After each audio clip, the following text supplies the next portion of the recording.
And then there was an overlooker called Eric Broadbent, and he'd been to a holiday in the Isle of Wight, and he'd been to Bembridge. And he saw on the plaque in the Lifeboat Institute, the lifeboat, Jesse Lumb. So when he came back, he came to me. He says, I've just seen a lifeboat named Jesse Lumb.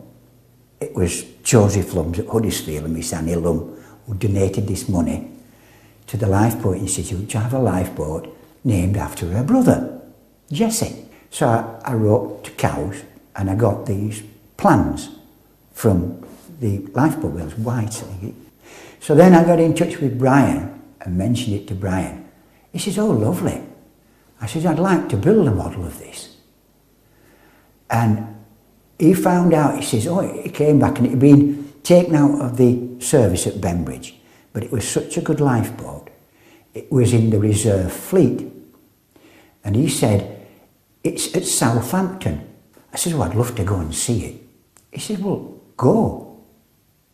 I says, I can take photographs and get a lot more information on building this model. Go, he said. And he arranged, I don't know whether it was his car he lent me to go in. They arranged a hotel and everything. They also arranged me to meet the coxswain. So we went down, went to Lifeboat place, met them, and they was just going to take the boat out. It wasn't it was just moored. They was going to take it out. And so they took me, my wife and my young son out on the lifeboat. We came home and I started to build this model lifeboat. And most of the timber came from Joseph Lumb's joinery shop. That was made of. I had turned all the staunches and everything. I made as much as I could on the lathe I had in my workshop. So I built this lifeboat, and Brian says it could do with a glass case on it. So it's going to be a big glass case. And he said, I said, do you want it with a masts up or masts down? Oh, masts up. So that made it a big case. So then he got a glass cane made.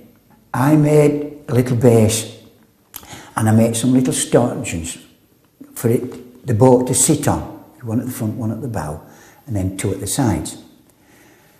And the one at the front, the one at the back, is brass caps that used to be in some of the twisting machinery or spinning machinery, and I just modified it to sit the keel into it. So there's a lot of Lumbs in that.